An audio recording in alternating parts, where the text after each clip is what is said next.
आप सभी को हाथ जोड़ के नमस्कार। आप हंसते रहो हमेशा लगातार। आप सभी का आपके ही YouTube चैनल में हम आपका स्वागत करते हैं। चलिए कहानी शुरू करते हैं। चैनल पे नया हो सब्सक्राइब करना और लाइक एंड शेयर करना मत भूलना। धन्यवाद। जल्द ही पवित्र श्रावण का महीना शुरू होने वाला है। इसके साथ देश भर में भगवान भोलेनाथ के विभिन्न मंदिरों के बाहर भक्तों की लंबी कतारें लग जाएंगी। सड़कों पर हर तरफ महादेव का जय घोष करते कांवड़िए नजर आने लगेंगे। बिहार और झारखंड में श्रावण के महीने में कांवड़ लेकर भक्त देवघर जाते हैं, जिसे बाबा धाम के नाम से भी जाना जाता है।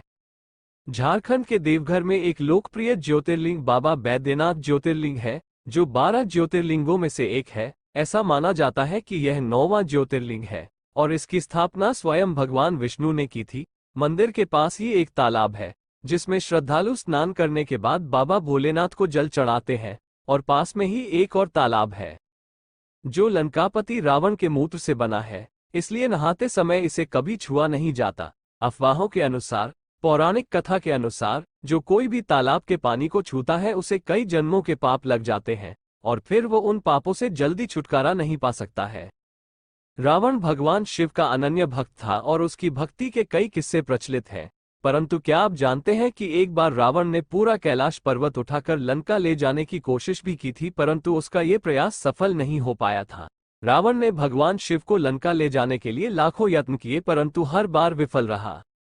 शिव से कोई प्रतिक्रिया न मिलने पर उसने अपना सिर काटकर उन्हें अर्पित कर दिया। तब भगवान शंकर उसकी घोर तपस्या से प्रसन्न होकर उससे मनचाहा वरदान मांगने को कहा। रावण बड़ा ही चालाक था, उसने सही मौका देखकर भगवान शिव को लंका चलने को कहा। इस पर भगवान शिव मुस्कुराए और रावण के सामने ये शर्त रखी कि मैं तुम्हारे बनाए शिवलिंग में स्थापित हो जाता हूँ। तुम इस शिवलिंग तो लेकर चलो, परंतु तुमने जहां भी इस शिवलिंग को धरती पर रखा मैं वही विराजमान हो जाऊंगा।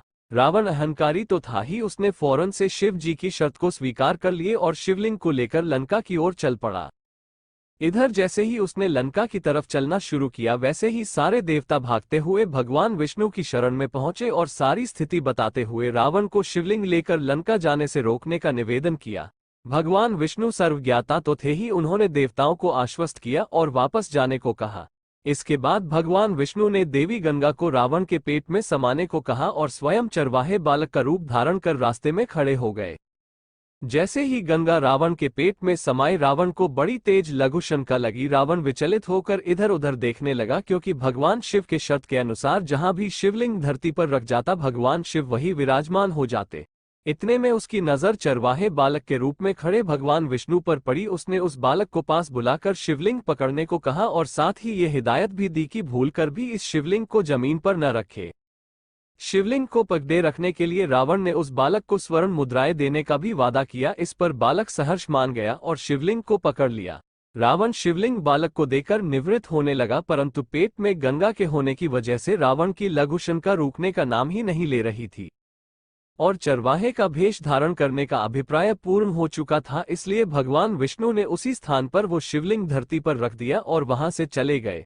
जब देवी गंगा ने देखा कि शिवलिंग धरती पर स्थापित हो चुका है, तो वो भी रावण के पेट से निकल गई। इस दौरान रावण के मूत्र से एक विशाल कुंड का निर्माण हो गया था।